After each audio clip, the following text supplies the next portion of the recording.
ijwi ry'ugwaruka ntawe utokumviriza.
wadukijije mana we iyo mpamvu tugushimiye mana we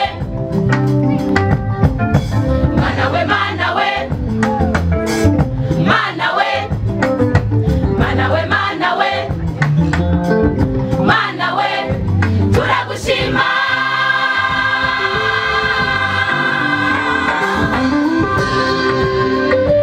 akira y'amashimwe mana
gusambana bakaza kuririmba birirwa kuborerwa bakaza gusigura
nimenyegwa Reka kumenyera Imana Reka kumenyera Reka kumenyera Reka kumenyera Imana Imana nimenyegwa Reka kumenyera Reka kumenyera Reka kumenyera Imana Imana nimenyegwa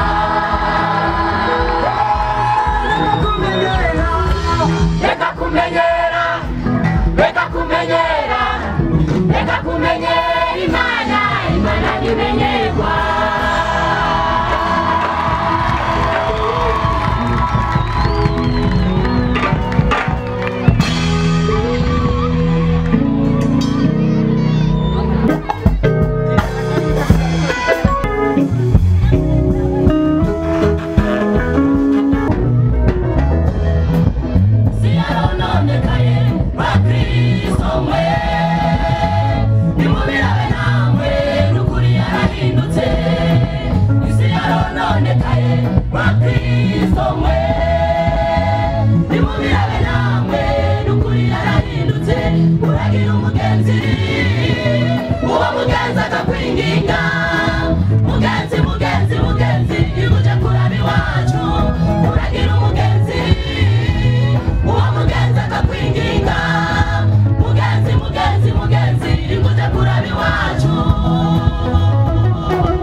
Kirindeza nawe ukaja ukadondagura uko wari umeze mu ico gihe n'amagwara jewe nari mukundira niyo mpamvu bagenzi banje mutari mukimbona niyo mpamvu mutari mukimbona niyo mpamvu bagenzi banje mutari mukimbona niyo mpamvu mutari mukimbona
namba bafise bafise umwidegemvyo uhagije muri Yesu hari umunezero uhagije bafise umwidegemvyo uhagije muri Yesu hari umunezero uhagije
Yesu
kulingana solo hallelujah. Let's go.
Kandi muzosiribanga abanyakibi bazoba umunyota munsi y'ibirenge byanyu ku munsi nzoshinga, niko Uhoraho nyeninga bavuze. Amen. Turagushimiye ndiho aya majambo yawashimye ko aca hagati muri ikoraniro, reka ntaba ari je umusavyi wawe, ari kuvugana n'imitima yacu, utuganirize uko vyumva kandi ubona ko bibereye, mu izina rya Yesu Kristo. Amen. Yesu ashimwe.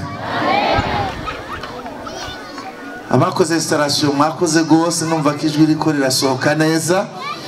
Nababwiye ko tugira tuvugane kuri aya majambo avuga ngo igihe cyo guca amateka y'Uhoraho kiregereje. Nipfuza ko tuvuga ku bintu bibiri muri aya majambo. Icyambere ni ibintu bizoba ku munsi wo kugaruka kwa Yesu, uzoba waka nk'itanure.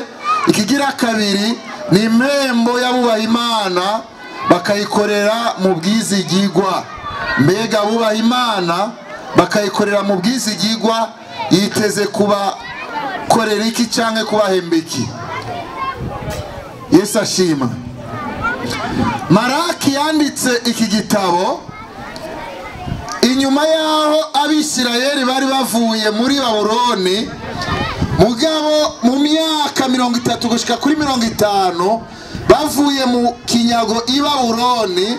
Abisirayeli bari baracitse intege, batagira ivyizigiro, bafise urwangara, kuko bari bafise ico Bibiliya yita nk'agashavu, kuko bari bashavuriye Imana yabo mu bihe vyinshi vy'imyaka 70 bari bamaze bari munsi y'ukuboko kw'i Babuloni.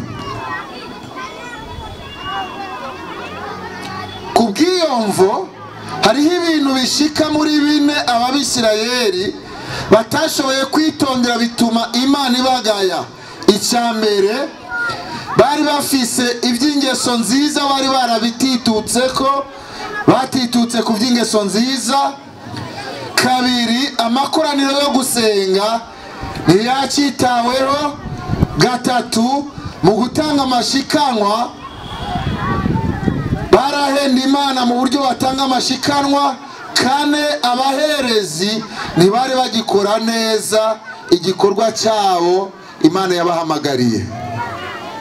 Imana ikihagurutse bavugishwa n'Imana Maraki kugira ngo abibutse icyo Imana igomba n'iki bashakako.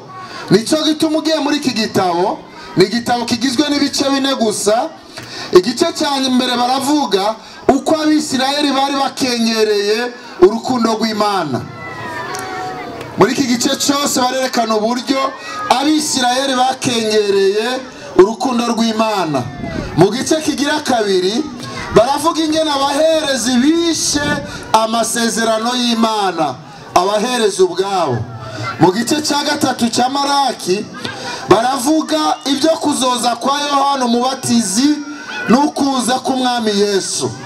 Igice cya kane nacyo twakoresheje haravugwa iby'umunsi wo kugaruka k'Umwami wacu, umunsi berekana nk'umunsi w'itanura canke umunsi uturira, umunsi uteye ubwoba. ibi byose bivugwa muri iki gitabo cya Maraki biramaze gushika, havuyemo gusa iki kimwe kivuga ukugaruka kwa Yesu. Yesu ashimwe. Yesu ashimwe. Hari ibihe cyangwa ibintu abakozi b'Imana basigura abantu bakabifata nk'inkuru. Mbega urizigiye ko Yesu azogaruka? Haleluya. Ubwo murizigiye ko Yesu azogaruka cyangwa ni inkuru? Ego ubona uri gukora nk'umuntu witeguriye kugaruka kwiwe. Mani dufashe. Nibiki bizobaho ku munsi wo kugaruka kwa Yesu, umunsi bavuga kuzoba waka nk'itanure? Reka dusubire muri ya majambo tuyagende ko kimwe kimwe nkuko ijambo ry'Imana twarisomye. Mu bintu bizerekana ukugaruka kwa Yesu ku murongo wa mbere ngo eraba umunsi uraje waka nk'itanure, abibone bose n'inkozi z'ibibi zose bazoba ibishingwe. Yesu niyagaruka ikintu cya mbere kizobaho, mani dufashe, Yesu azohera kuri bande? Twasomye ngo bande? Apana pastor. Ntimwankurikiranye. Umunsi uraje waka nk'itanure, abibone. Mani dufashe. Yesu niyagaruka abantu ba mbere azo bafitaniye nabo idiri nabibone. Nibo baza kwisonga ngo abibone. Hari abandi bakurikira tutarabavuga ko uyo wese ahendwa n'ico Imana yamugize, ububasha, ubutware, akaranga, amafaranga, amashure, ubutunzi, icubahiro, bikamutera kwishira hejuru akabona karenge abandi bantu bose. Imana imufata nk'umwibone, uwo ni we muntu afata ikibanza cya mbere mu bantu Imana izabifitaniye nabo idiri umunsi Yesu azobagarutse. Mani dufashe. Muri uyu murongo Imana yagabishije Abisirayeli bicishije muri Maraki ngo abahanure kuko uwo munsi uje abibone bari ku kibanza cya mbere. Kandi ababibone bavugwa hari abari mu ishengero n'abari hanze y'ishengero.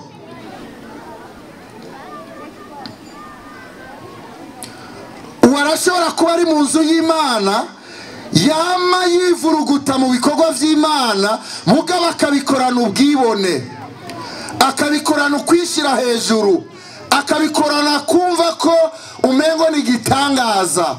Ariko burya uburyo abantu baremwe nta muntu w'igitangaza abaho. Yesu ashimwe. Yesu ashimwe.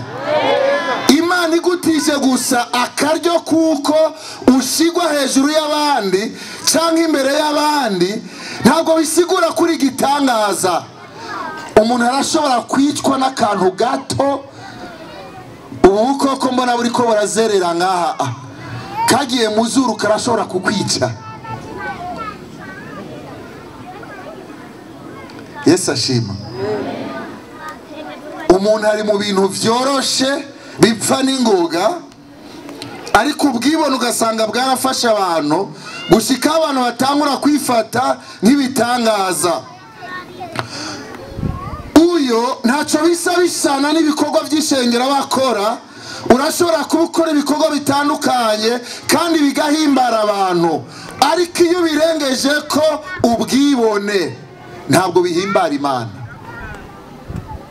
Kandi biravuga ngo uburyo Imana izoca urubanza cyangwa izoca amateka nuko nibi bikorwa dukora Imana izobicisha mu muriro.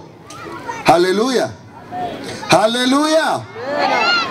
Kuba maso kuko iyo ukoze ibikorwa bikorera mu ishengero, twebwe abarongozi b'ishengero ntabwo tukwangira.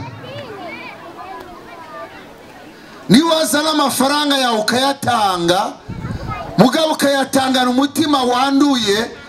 Twebwe ntitumenye umutima wawe kuko nawo turaba turayatora tuyakoreshe na kare yoyo nta cyaha akora. Haleluya. Sibyo none mugabo wozo wifise ingorane kuko nubwo wayatanze nubwo witanze icyo warondera kumera y'umunsi ntacyo uzoronka. Ariko arandika uru rutonde rw'abantu Imana ifitaniye n'abingorane yatanguriye kubibone. Ni nacyo gituma duhanura ishengero n'abantu bose batwumva ngo asangwe Imana yaraguteye iteka kuri iki canke kiriya, bikorana umutima uciye bugufi. Haleluya. Haleluya.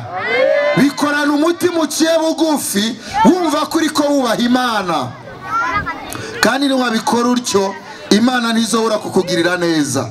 Bibone ni inkozi z'ibibi. Iyi si yuzuyemo inkozi z'ibibi nyinshi. Abantu bagambiriye gukora ikibi benshi, abantu bakora ikibi bakanagishira mu ngiro.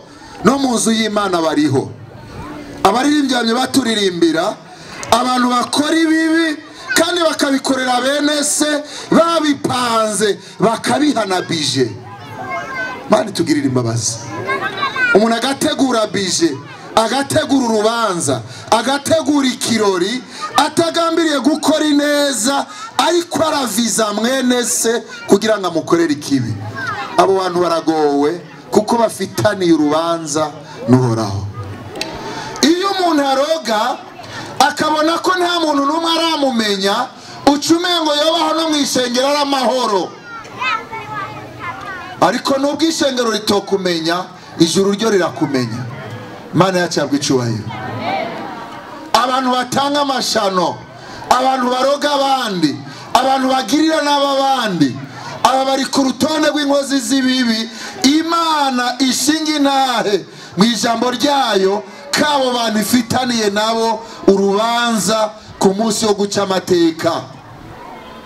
Izuba ry'ubugororotsi rizogirane, rizobarasira yabo. Imana izobibaharura ko nk'ukugororoka. Imirimo yabo bakora ntabwo izogenda kagirire. Ukwitanga kwabo, ukubabazwa n'ivyaha bikorerwa mu isi, Imana ntabwo izobereka ngo bigenda kagirire. Imana irafise impembo. Haleluya. Afise ibihembo nzomukorera,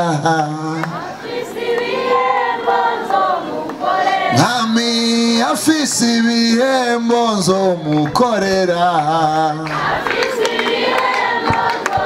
uwo Mwami ngafise ibihembo nzomukorera,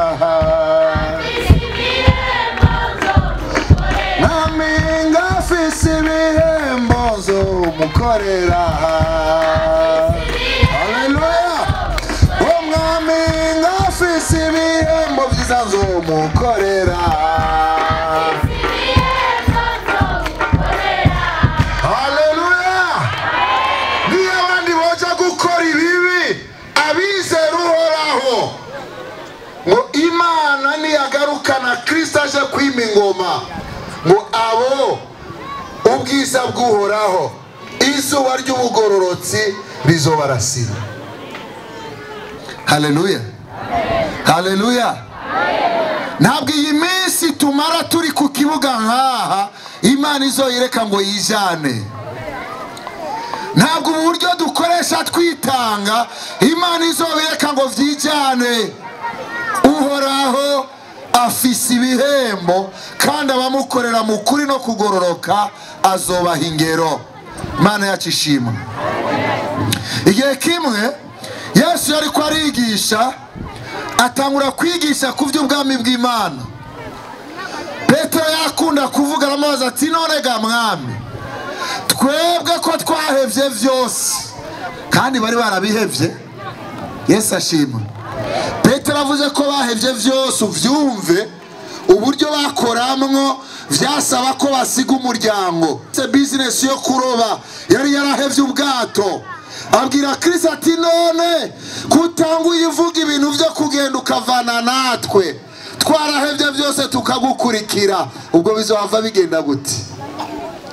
Ivyo bintu nta manyanga arimwo. Mani dufashe. Yesu aramuraba abona Petero ntiyamubwira ivy'imwemu gusa ahavagwa aramubwira ati Petero umviriza ivyo mwahevye kubera agakiza ivyo mwahevye kubera kunkurikira mukiri muri ubu bugingo. Haleluya, haleluya. Mutarava mwisi nzobibashumbusha inshuro zingahe? 100.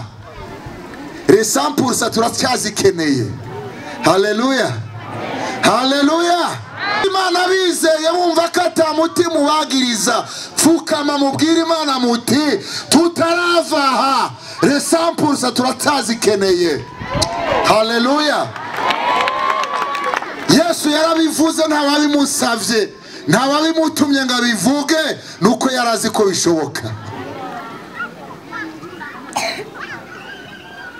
Bwira Imana. Yesu arahindukira ngo atari ko hampande y'ivyo ibirengeye ibindi vyose nzobaha niki? N'ubugingo. Haleluya, haleluya. Hampande y'ivyo nzobaha kugira mubeho nzobaha n'ubugingo budashira ubwo ndabufise. Nico gituma igihe yagenda yarababwiye ngo ndagiye ariko ngiye kubateguriraho muzoba kugira ngo aho nzoba jewe Kristo n'umuntu yanyizeye abari hazogirane azoba.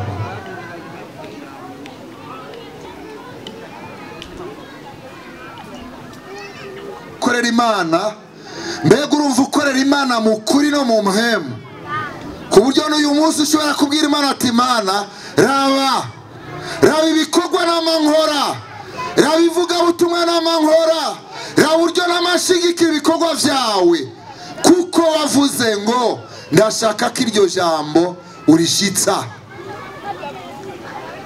Imana ishimwe, Imana ishimwe. Ishengero mu vyumve Imana yacu iranka kagaye. Iri jambo ndakunda kurisubiramwo cyane. Iyi Imana dukorera iranka kagaye. Iranka umuntu ayibwira ngo wambwiye ngo mugabo vyarakunaniye. Irashaka kwatirindira ntiharagera mugabo nta jambo Imana ivuga ngo rigirere ihere.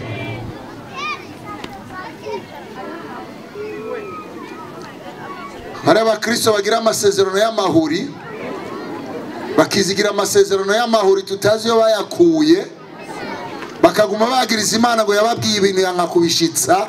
Iyo Mana siyo. Haleluya, haleluya. Iyo dukora rirakora. Yesu yaravuze ngo data arakora nanje ndakora. Abantu biwe ngo bazosira ibanga abanyakibi. Babakinzi bariko baratubwira mu mwanya ni mudukinda kuko uboraki bemere ko mudukinda sha hariho umunsi mutazodukinda. Haleluya. Ni muvyumve ubu muradukinda bigakunda hariho umunsi uhora hatazobemera muvyinagira ku nzu zacu mutubuza gusinzira. Yesu ashimwe, Yesu ashimwe. Uhora haracyabaretse mugabe isezerano bavuga ngo azoduha. Turi ku murongo wa 3 ngazoduha gusiribanga. Niko Bibiliya yavuze ku murongo wa 3 ngo kandi muzosiribanga abanyakibi. Sukubasibiranga gusa bazoba ubunyota umunyota munsi y'ibirenge vyanyu. Icyama abantu b'Imana bakikangura abantu b'Imana bakava mu mitiro bagahagarara mu kibanza cyabo bagahangana n'ibibahanze. Haleluya, haleluya.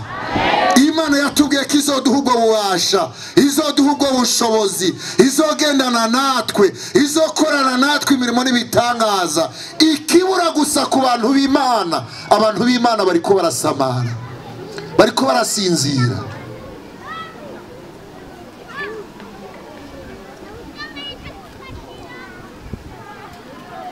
ariko naho biruko Imana yacu ntabwo ibesha. Ico gisi ntabwo izokidufise kububasha. Abanyakibi bose nta basha bazoba dufise ko. Imana yacu ishimwe. Haleluya. Haleluya. Ikibazo gusa gihambaye ishengero ry'Imana dufise, Satani yadukuye mu ivyizigiro. Satani yadukuye mu kwizera iyo Mana. Turayivugira tugatayaya tugatarika turi ngaha kuri podium. Mugabe ibihe bigoye bisaba ko abantu b'Imana baduze ukwizera kwabo ngo bahagarare hejuru y'amageragezwa. Satani arabamanura akabashira munsi y'ikirenge ciwe, bigatuma izina ry'Imana rigawa. Haka abantu b'Imana bahagarara ngo babwire Imana bati iki Imana igomba aba arico kibaho. Haleluya. Haleluya. Haleluya. Abantu b'Imana ingorane ikomeye, Satani ariko aradukura mu ivyizigiro. Nico gituma abantu b'Imana bariko bishora mu vyaha. Umuntu yakijigwa kumva ko atabundi bukiriro, atagiye gusambana adashobora gufungura, atagiye kwiba adashobora gufungura, atabesha ngakora amanyanga abana badashobora kubaho. Ayo n'amarori Satani ariko yambika abantu b'Imana akababuza kuraba kure. Yamara Imana yari yaraduhaye ububasha ko naho ivyo bihe bigerageza bibaho dushobora guhagarara tugasiribanga ububasha bwa Satani.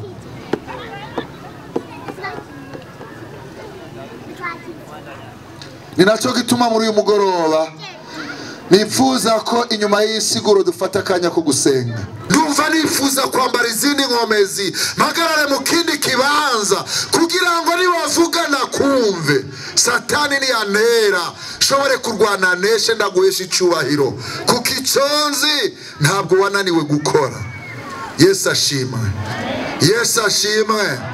Yesu ashimwe. Imana irakeneye ko abakristo bambara inkomezi bave mu vyaha, bave mu biriko birabakwegera mu vyaha, bahagarara aho Imana yifuza ko bahagarara. Ubundi babwira isi iti wewe sina Satani nta bubasha mufiseko. Aya majambo niyo nifuza ko muri uyu mugoroba dufashanya gusengamo Imana. Urashaka ko warabaye mu vyaha imyaka myinshi kandi uri kukorera ishengero. Urashaka ko ufise ivyaha vyakuboshe imyaka myinshi kandi uri mu ishengero ry'Imana, winyegeje mu nzu y'Imana cyangwa uri hanze y'inzu y'Imana. Muri uyu mugoroba Imana iragutangariza ngo uhunge uburake bw'Uhoraho butera, urondera Uhoraho bigishoboka kabonwa, uve mu vyaha bigishoboka ko Uhoraho ashobora kukugirira imbabazi. Hari ikintu ishengero mukwiye kumenya, akagakiza tuvuga ko dushobora kwihana tugakizwa hasigaye igihe gito. Yesu niyamara kugaruka ububasha dufise ko umuntu ashobora kwihana agakizwa, biravuga ngo ico gihe buzoba bugiye kwa kaburungu. Naho uzosaba Imana imbabazi, naho uzorira, naho uzotaka musaba ngo Imana iguharire. Iki gihe cy'ubuntu nicamara gushigwa kakaburungu nta yandi mahirwe azobasigaye yo kwihana. Ibimenyetso birerekana ko Kristo agira garuke, nubwo tutovyemera, nubwo twokwanga kuvyakira, ariko ivyanditswe birerekana ko Kristo agiye kugaruka. Kandi niyagaruka inkozi z'ibibi zose, babarozi twabonye, babasambanye, bababeshi, babasenga ibigirwamana, nta numwe azinjira mu bwami shiti gucigwa kwiteka. Tugira dufata akanya ko gusenga Imana. Tugira turirimba indirimbo ivuga ngo yemwe abitanga ubufuti mugahusha umusaraba. Turababwira turira yuko mubabaza Yesu. Bidashingira Kristo ntahe. Yesu arakubwira ngo uriko witanga ubufuti, uriko urahusha umusaraba. ariko Yesu icyarondera muri uyu mugoroba ashaka kuguhubasha urengere ibyo Satani akuboheramwo, abantu bakakwihenda kuri kuraja mu ijuru, kandi ubwiririkanya n'umutima wawe, wewe nyene ubwiririkanya n'umutima wawe ko utari umugenzi ariko araja mu ijuru. Ivyo urabizi neza. Mugawushu musaraba turababwira turira yuko mubabaza kuva uyu munsi mpisemo guhora. Urumva wifuza guhitamo guhurukizwa ugashimwa by'ukuri mugakiza. Yesu ariteguye kugirira imbabazi.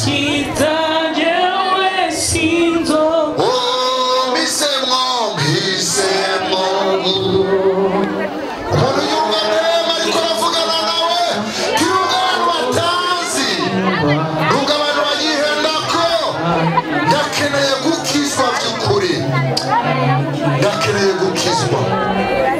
Abagore bariko baraca inyuma abagabo babo bibaza ko uhora hatabibona. Abagabo bariko baraca inyuma abagore babo baja mu busambanyi, kandi biravuze ngo baraguha abasambanyi abashurashuzi, kuko umucanwa w'uhoraho uzobahindura ibishimwe. Wifuza by'ukuri gushirwa mu gakiza, ntacyo bitwaye imyaka ubaye uri mu ishengero witirwa izina ry'uhoraho kandi utari mu gakiza.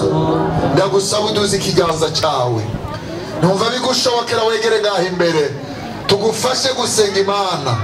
Imana ikubohore by'ukuri kuri icyo cyose kikwizingira ko kikakubuza kubandanya urugendo. Uhora hariteguye, kandi uhora hariteguye kugira ngo ashobore kukugirira imbabazi. Ku mutima wacu unyagiriza nifuza gushingwa mu gakiza, ndagusabe wegera imbere tugufashe gusenga Imana. Uhora hataraca amateka, munsi uhora utarashika.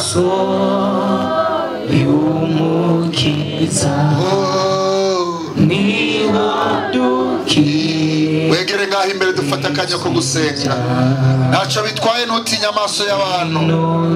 Yesu aravuga ngo utazoshingira intaha imbere y'abana b'abantu, nanjye sizomushingira intaha imbere ya Data. Kama wumva Mwema ariko arakwagiriza akubwira uburyo ukwiye gushingwa by'ukuri mu gakiza, ndagusaba utera intambuko. Uraba abantu ko bakuraba, ariko uraba uburyo Kristo akuraba. Abantu bashobora gufata nk'umuntu washitse mu gakiza, ariko Kristo akuraba akabona ibitandukanye n'ibyo.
bakibona